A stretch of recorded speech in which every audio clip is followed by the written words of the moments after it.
আজকে new market চত্বরে দাঁড়াতে হয়েছে কিছু বিষয় জানানোর জন্য।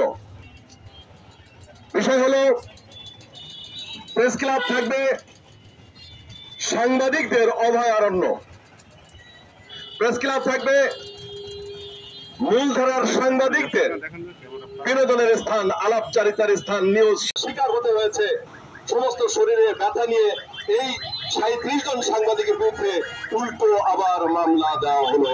কি নির্মম পরিহাস! বিশেষ করে অনেক ছাত্র ছাত্রী, অভিভাবক হতাহত হয়েছে। আমরা তাদের প্রতি গভীর শ্রদ্ধা এবং শোক জ্ঞাপন করছি এই আজকের মানববন্ধন থেকে। আমরা এই মানববন্ধন থেকে পরিষ্কার করে বলতে চাই, যারা এই ঘটনার সাথে জড়িত, যারা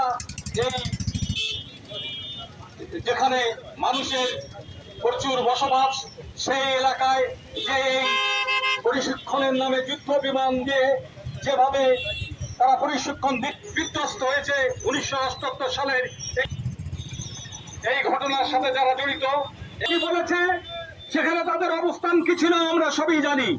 আমরা পরিষ্কার করে এই সাংবাদিক সমাজের ব্যানার থেকে বলতে চাই, আমরা পরিষ্কার করে বলতে চাই, আমাদের এই সাতক্ষীরা প্রেস ক্লাবে আপনারা জানেন যে ঘটনা একের পর এক ঘটছে।